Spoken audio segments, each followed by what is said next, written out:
New York City, 1979. John Lennon sat at a piano in the record plant studio when Bob Marley walked in.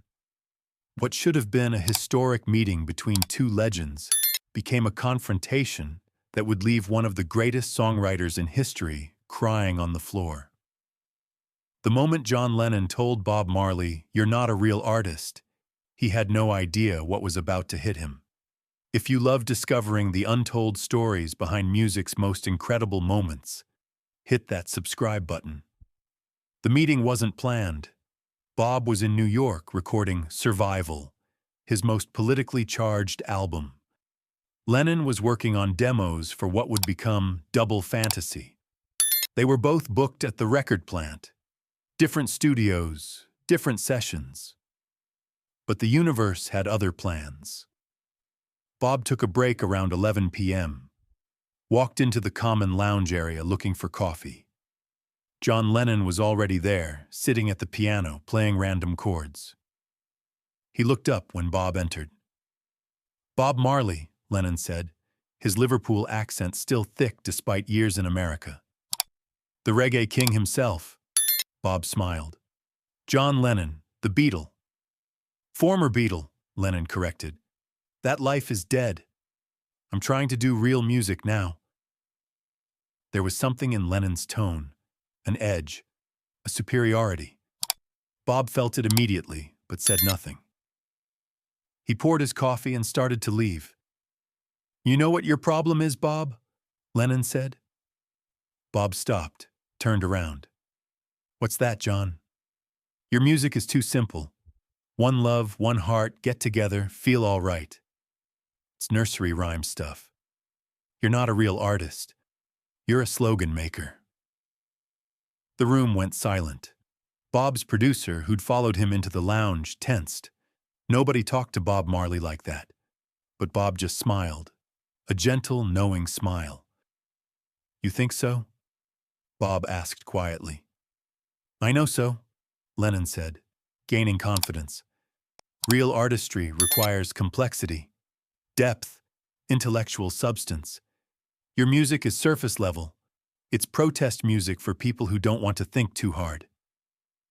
Bob walked slowly to the couch and sat down. He didn't look angry. He looked curious.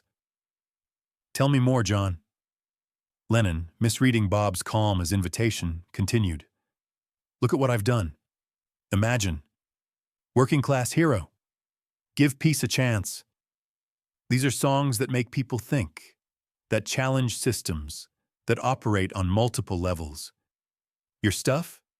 It's just repetitive rhythms and basic messages." Bob nodded slowly. "So you think my music lacks depth?"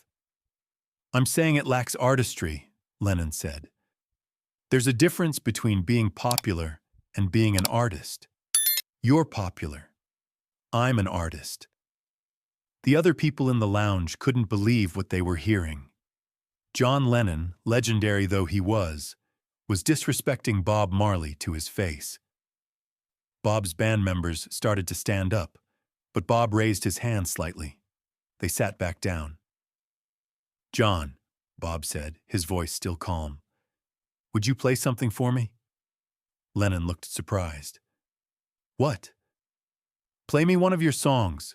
Show me what real artistry looks like." Lennon's ego was stroked. "All right, let me show you how it's done." He turned to the piano, cracked his knuckles theatrically, and began playing Imagine. Lennon sang it beautifully. The room listened in silence. It was, objectively, a masterpiece. When he finished, the room applauded politely. Lennon turned to Bob with a satisfied smile. "See? That's art. That's complexity. That's depth." Bob clapped too. Genuine applause. "That was beautiful, John. Really beautiful." Lennon's smile widened. "Thank you." "Can I ask you something now?" Bob said. "Sure," Lennon said, still basking in his performance. Bob leaned forward. "If there's no heaven, no hell, no religion like you sing, why are you so angry all the time?" The smile vanished from Lennon's face. The room went completely still. "What?" Lennon asked. "You sing 'Imagine No Possessions,'" Bob continued, his voice gentle but probing. "But you live in the Dakota, one of the most expensive buildings in Manhattan. You sing 'Nothing to Kill or Die For,' but you were one of the most aggressive, competitive people in the music industry. You sing 'Imagine all the people living life in peace,' but you just spent 10 minutes telling me I'm not a real artist. So I'm asking, John, if your philosophy is peace and no possessions, why are you still fighting? Why are you still holding on so tight?" Lennon's face went red. That's different. I'm talking about—" "You're talking about a beautiful idea," Bob interrupted, still gentle. "An idea that makes people feel good, makes them think they're enlightened. But are you living it, John? Because from where I'm sitting, you're singing 'Imagine No Possessions' from your $1 million apartment. I sing 'One Love' from the slums of Trenchtown. Which one is more real?" The room was silent. You could hear the air conditioning humming. Lennon stared at Bob, his mouth slightly open. Nobody had ever confronted him like this. Critics attacked his music, his politics, his activism. But nobody had ever questioned the authenticity of his life against his message. "You don't understand," Lennon said, his voice shaking slightly. "I'm using my platform to—" "To what?" Bob asked. "To make people imagine a better world while you enjoy this one." "John, I'm not attacking you. I'm asking you a real question. What are you actually sacrificing for your message?" Lennon stood up from the piano. "I've sacrificed everything. I left the Beatles. I've been attacked by governments, by conservatives, by—" "You left the Beatles to become a solo superstar," Bob said quietly. "That's not sacrifice. That's career evolution.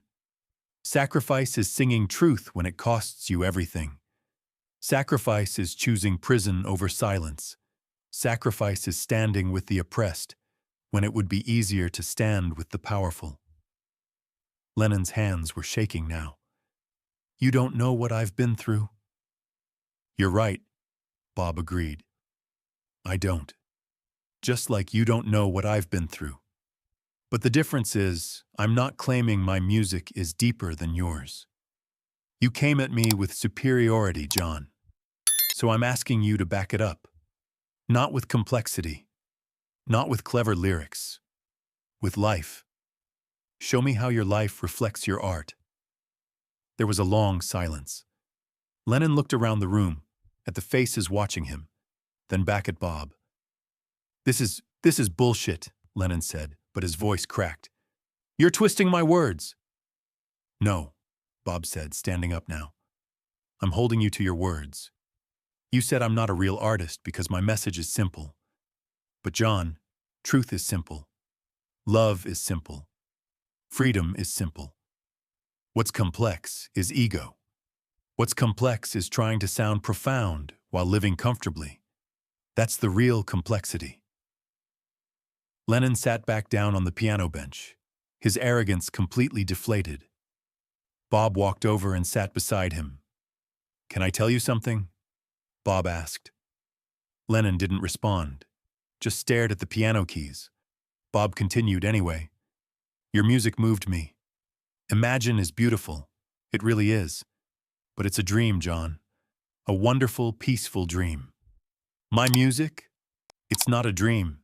It's instructions for waking up." "What's the difference?" Lennon asked quietly. "The difference is this," Bob said. "You ask people to imagine a world with no possessions. I ask people to share what they have now. You ask them to imagine no religion. I ask them to feel God in their daily life. You ask them to imagine brotherhood. I tell them we're already brothers, we just forgot. You're asking people to imagine a future. I'm asking them to wake up to the present." A single tear rolled down Lennon's cheek. I thought I was doing something important, he whispered. You are, Bob said firmly. Your music matters, John. But don't confuse complexity with depth. Don't confuse cleverness with truth. And don't ever mistake your comfort for sacrifice. Lennon broke down completely. Right there, sitting on the piano bench, one of the greatest songwriters in history wept. Bob put his hand on Lennon's shoulder. The room watched in stunned silence as John Lennon, the man who'd stood up to governments, who'd challenged the status quo, who'd been untouchable for so long, cried like a child. Why did you come after me? Bob asked gently. Why did you need to tell me I wasn't a real artist? Lennon took a shaky breath. Because people compare us. They say we both preach love and peace. And I needed to be superior. I needed to be the deeper one, the real one. Why? Bob asked. Because if I'm not, Lennon said, his voice breaking, then what have I been doing? If my music is just as simple as yours, if my message is just as basic, then I've been lying to myself. I've been pretending my intellect made me special when really, I'm just another person trying to figure it out. Bob squeezed his shoulder. John, that's the most honest thing you've said all night. Lennon looked up at him, eyes red. You're not angry at me? Why would I be angry? Bob asked. You're hurting. Hurt people. But healed people heal people. So let's heal, brother. Lennon wiped his eyes. I don't know how. Start by living your message, Bob said. You sing Imagine No Possessions. Then give something away. Something that matters. You sing Nothing to Kill or Die For. Then stop killing your ego every time someone challenges you. You sing All the People Living Life in Peace. Then make peace with yourself first. They sat there for a long time. Finally, Lennon spoke. Can I ask you something now? Of course, Bob said. How do you do it? How do you stay so grounded, so real? Bob smiled. Because I remember where I come from. Trenchtown taught me that fancy words don't fill bellies. Complex theories don't stop bullets. What matters is truth. Simple, powerful, undeniable truth. One love isn't simple because it's shallow. It's simple because it's everything. Lennon nodded slowly. I've been so concerned with being seen as intelligent that I forgot to be wise. Intelligence is knowing that tomato is a fruit, Bob said. Wisdom is knowing not to put it in a fruit salad. Lennon laughed despite himself, a real laugh. Did you just make that up? No, Bob admitted. But it's true, isn't it?